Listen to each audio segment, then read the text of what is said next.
Obras póstumas. Primeira parte. Capítulo 18. Questões e problemas. As expiações coletivas. Questão: o Espiritismo explica perfeitamente a causa dos sofrimentos individuais, como consequências imediatas das faltas cometidas na existência precedente, ou como expiação do passado, mas, uma vez que cada um só é responsável pelas suas próprias faltas, não se explicam satisfatoriamente as desgraças coletivas que atingem as aglomerações de indivíduos, às vezes, uma família inteira, toda uma cidade, toda uma nação, toda uma raça, e que se abatem tanto sobre os bons, como sobre os maus, assim, sobre os inocentes, como sobre os culpados. Resposta: todas as leis que regem o universo, sejam físicas ou morais, materiais ou intelectuais, foram descobertas, estudadas, compreendidas, partindo-se do estudo da individualidade e do da família para o de todo o conjunto, generalizando-as gradualmente e comprovando-se-lhes a universalidade dos resultados. Outro tanto se verifica hoje com relação às leis que o estudo do Espiritismo dá a conhecer. Podem aplicar-se, sem medo de errar, às leis que regem o indivíduo, a família, a nação, as raças, ao conjunto dos habitantes dos mundos, os quais formam individualidades coletivas. As faltas do indivíduo, as da família, as da nação, e cada uma, qualquer que seja o seu caráter, se expia em virtude da mesma lei. O algoz expia, relativamente à sua vítima, quer indo a encontrar-se em sua presença no espaço, quer vivendo em contato com ela numa ou em muitas existências sucessivas, até a reparação do mal praticado. O mesmo sucede quando se trata de crimes cometidos solidariamente por certo número de pessoas. As expiações também são solidárias, o que não suprime a expiação simultânea das faltas individuais. 3 caracteres em todo o homem: o do indivíduo, do ser em si mesmo, o de membro da família e, finalmente, o de cidadão. Sob cada uma dessas 3 faces pode ele ser criminoso e virtuoso, isto é, pode ser virtuoso como pai de família, ao mesmo tempo que criminoso como cidadão e reciprocamente. Daí as situações especiais que para si cria nas suas sucessivas existências. Salvo alguma exceção, pode-se admitir como regra geral que todos aqueles que numa existência venham a estar reunidos por uma tarefa comum já viveram juntos para trabalhar com o mesmo objetivo e ainda reunidos se acharão no futuro, até que hajam atingido a meta, isto é, expiado o passado, ou desempenhado a missão que aceitaram. Graças ao Espiritismo, compreendeis agora a justiça das provações que não decorrem dos atos da vida presente, porque reconheceis que elas são o resgate das dívidas do passado. Por que não haveria de ser assim com relação às provas coletivas? Dizeis que os infortúnios de ordem geral alcançam assim o inocente como o culpado, mas não sabeis que o inocente de hoje pode ser o culpado de ontem? Quer ele seja atingido individualmente, quer coletivamente, é que o mereceu. Depois, como já o dissemos, há as faltas do indivíduo e as do cidadão, a expiação de umas não isenta da expiação das outras, pois que toda dívida tem que ser paga até a última moeda. As virtudes da vida privada diferem das da vida pública. Que é excelente cidadão, pode ser péssimo pai de família; outro, que é bom pai de família, probo e honesto em seus negócios, pode ser mau cidadão, ter soprado o fogo da discórdia, oprimido o fraco, manchado as mãos em crimes de lesa sociedade. Essas faltas coletivas é que são expiadas coletivamente pelos indivíduos que para elas concorreram, os quais se encontram de novo reunidos, para sofrerem juntos a pena de talião, ou para terem ensejo de reparar o mal que praticaram, demonstrando devotamento à causa pública, socorrendo e assistindo aqueles a quem outrora maltrataram. Assim, o que é incompreensível, inconciliável com a justiça de Deus, se torna claro e lógico mediante o conhecimento dessa lei. A solidariedade, portanto, que é o verdadeiro laço social, não o é apenas para o presente, estende-se ao passado e ao futuro, pois que as mesmas individualidades se reuniram, reúnem e reunirão, para subir juntas a escala do progresso, auxiliando-se mutuamente. Eis aí o que o Espiritismo faz compreensível, por meio da equitativa lei da reencarnação e da continuidade das relações entre os mesmos seres. Clélia du Plantier. Nota: conquanto se subordine aos conhecidos princípios de responsabilidade pelo passado e da continuidade das relações entre os espíritos, esta comunicação encerra uma ideia de certo modo nova e de grande importância. A distinção que estabelece entre a responsabilidade decorrente das faltas individuais ou coletivas, das da vida privada e da vida pública, explica certos fatos ainda mal conhecidos e mostra de maneira mais precisa a solidariedade existente entre os seres e entre as gerações.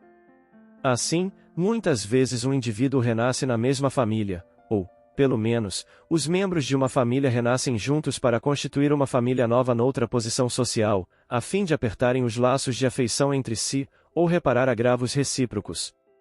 Por considerações de ordem mais geral, a criatura renasce no mesmo meio, na mesma nação, na mesma raça, quer por simpatia, quer para continuar, com os elementos já elaborados, estudos começados, para se aperfeiçoar, prosseguir trabalhos encetados e que a brevidade da vida não lhe permitiu acabar. A reencarnação no mesmo meio é a causa determinante do caráter distintivo dos povos e das raças.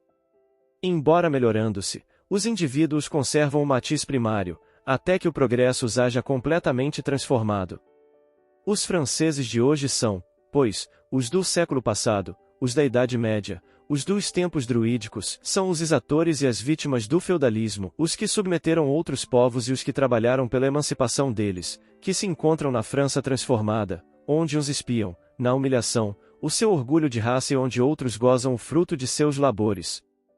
Quando se consideram todos os crimes desses tempos em que a vida dos homens e a honra das famílias em nenhuma conta eram tidas, em que o fanatismo acendia fogueiras em honra da divindade, quando se pensa em todos os abusos de poder, em todas as injustiças que se cometiam com desprezo dos mais sagrados direitos, quem pode estar certo de não haver participado mais ou menos de tudo isso e admirar-se de assistir a grandes e terríveis expiações coletivas? Mas dessas convulsões sociais uma melhora sempre resulta, os espíritos se esclarecem pela experiência, o infortúnio é o estimulante que os impele a procurar um remédio para o mal, na erraticidade, refletem, tomam novas resoluções, e quando voltam, fazem coisa melhor. É assim que, de geração em geração, o progresso se efetua. Não se pode duvidar de que haja famílias, cidades, nações, raças culpadas, porque, dominadas por instintos de orgulho, de egoísmo, de ambição, de cupidez, enveredam por mau caminho e fazem coletivamente o que um indivíduo faz insuladamente. Uma família se enriquece à custa de outra, um povo subjuga outro povo, levando-lhe a desolação e a ruína, uma raça se esforça por aniquilar outra raça. Essa razão porque há famílias, povos e raças sobre os quais desce a pena de talião. Quem matou com a espada perecerá pela espada são palavras do Cristo, palavras que se podem traduzir assim: e aquele que fez correr sangue verá o seu também derramado, aquele que levou o facho do incêndio ao que era de outrem, verá o incêndio ateado no que lhe pertence, aquele que despojou será despojado, aquele que escraviza e maltrata o fraco será a seu turno escravizado e maltratado, quer se trate de um indivíduo, quer de uma nação, ou de uma raça, porque os membros de uma individualidade coletiva são solidários assim no bem como no mal que em comum praticaram. Ao passo que o espiritismo dilata o campo da solidariedade, o materialismo restringe as mesquinhas proporções da efêmera existência do homem, fazendo da mesma solidariedade um dever social sem raízes, sem outra sanção além da boa vontade e do interesse pessoal do momento. É uma simples teoria, simples máxima filosófica, cuja prática nada há que a imponha. Para o espiritismo, a solidariedade é um fato que assenta numa lei universal da natureza, que liga todos os seres do passado, do presente e do futuro e a cujas consequências ninguém pode subtrair-se. É esta uma coisa que todo homem pode compreender, por menos instruído que seja. Quando todos os homens compreenderem o Espiritismo, compreenderão também a verdadeira solidariedade, conseguintemente, a verdadeira fraternidade. Uma e outra então deixarão de ser simples deveres circunstanciais, que cada um prega as mais das vezes no seu próprio interesse, e não no de outrem. O reinado da solidariedade e da fraternidade será forçosamente o da justiça para todos e o da justiça será o da paz e da harmonia entre os indivíduos, as famílias, os povos e as raças. Virá esse reinado? Duvidar do seu advento seria negar o progresso. Se compararmos a sociedade atual, nas nações civilizadas, com o que era na Idade Média, reconheceremos grande a diferença. Ora, se os homens avançaram até aqui, por que haveriam de parar? Observando-se o percurso que eles hão feito apenas de um século para cá, poder-se-á avaliar o que farão daqui a mais outro século. As convulsões sociais são revoltas dos espíritos encarnados contra o mal que os acicata, índice de suas aspirações a esse reino de justiça pelo qual anseiam, sem, todavia, se aperceberem claramente do que querem e dos meios de consegui-lo. Por isso é que se movimentam, agitam, tudo subvertem a torto e a direito, criam sistemas, propõem remédios mais ou menos utópicos, cometem mesmo injustiças sem conta, por espírito, ao que dizem, de justiça, esperando que desse movimento saia, porventura, alguma coisa. Mais tarde, definirão melhor suas aspirações e o caminho se lhes aclarará. Quem quer que desça ao âmago dos princípios do espiritismo filosófico, que considere os horizontes que ele desvenda, as ideias a que dá origem e os sentimentos que desenvolve, não duvidará da parte preponderante que há de ter na regeneração, pois que, precisamente pela força das coisas, ele conduz ao objetivo a que a humanidade aspira, já ao reino da justiça, pela extinção dos abusos que lhe hão obstado ao progresso e pela moralização das massas. Se os que sonham com a restauração do passado não entendessem assim, não se aferrariam tanto a esse sonho, deixá-lo-iam morrer tranquilamente, como há sucedido a muitas utopias. Isto, por si só, devera dar que pensar a certos zombadores, fazendo-os ponderar que talvez haja aí alguma coisa mais séria do que imaginam. Mas há pessoas que de tudo riem, que ririam mesmo de Deus, se o vissem na terra. Também há os que têm medo de que aos seus olhos se apresente a alma que se obstinam em negar. Qualquer que seja a influência que um dia o espiritismo chegue a exercer sobre as sociedades, não se suponha que ele venha a substituir uma aristocracia por outra, nem a impor leis, primeiramente, porque, proclamando o direito absoluto à liberdade de consciência e do livre exame em matéria de fé, quer, como crença, ser livremente aceito, por convicção, e não por meio de constrangimento. Pela sua natureza, não pode, nem deve exercer nenhuma pressão. Proscrevendo a fé cega, quer ser compreendido. Para ele, absolutamente não há mistérios, mas uma fé racional, que se baseia em fatos e que deseja a luz. Não repudia nenhuma descoberta da ciência, dado que a ciência é a coletânea das leis da natureza e que, sendo de Deus essas leis, repudiar a ciência fora repudiar a obra de Deus. Em segundo lugar, estando a ação do espiritismo no seu poder moralizador, não pode ele assumir nenhuma forma autocrática, porque então faria o que condena. Sua influência será preponderante, pelas modificações que trará às ideias, às opiniões, aos caracteres, aos costumes dos homens e às relações sociais. E maior será essa influência, pela circunstância de não ser imposta. Forte como filosofia, o espiritismo só teria que perder, neste século de raciocínio, se transformasse em poder temporal.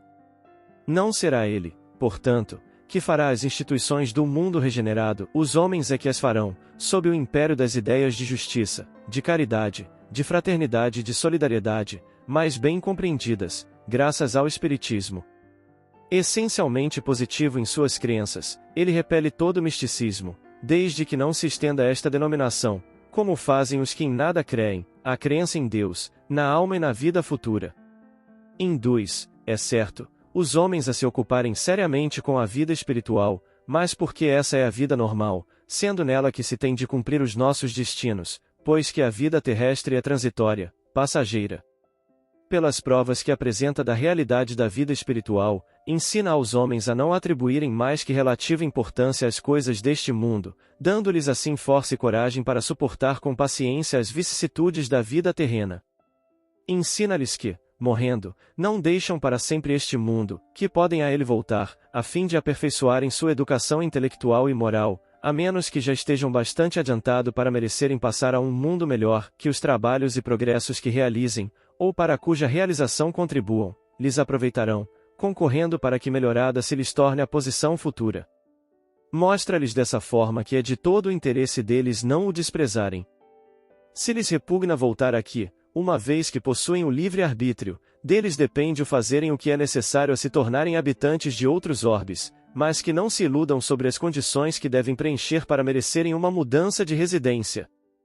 Não será por meio de algumas fórmulas, expressas em palavras ou atos, que o conseguirão, sim por efeito de uma reforma séria e radical de suas imperfeições, modificando-se, despojando-se das paixões mais, adquirindo dia a dia novas qualidades, ensinando a todos, pelo exemplo, a linha de proceder que levará solidariamente todos os homens à ventura, pela fraternidade, pela tolerância, pelo amor.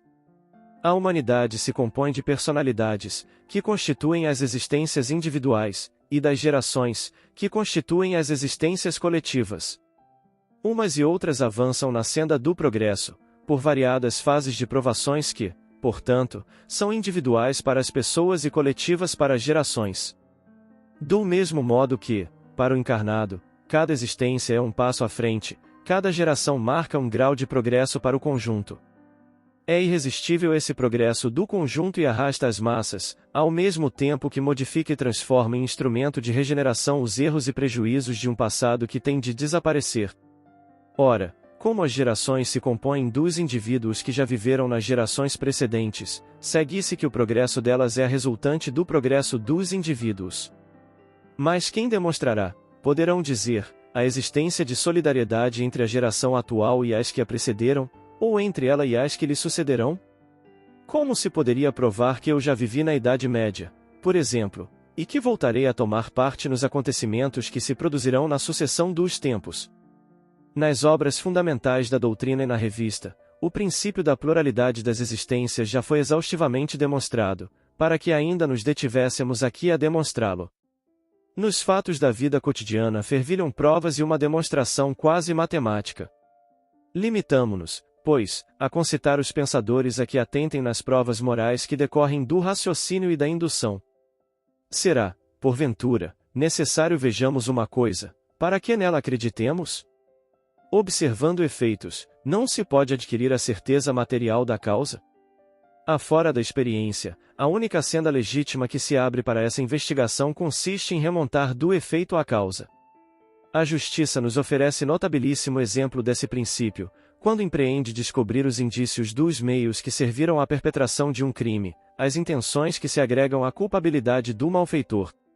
Este não foi apanhado em flagrante, contudo, é condenado por esses indícios. A ciência, que pretende caminhar tão só pela via da experiência, afirma todos os dias princípios que mais não são do que induções das causas por meio unicamente da observação dos efeitos. Em geologia, determina-se a idade das montanhas. Porventura assistiram os geólogos ao surto delas? Viram formar-se as camadas de sedimento que lhes determinam a idade?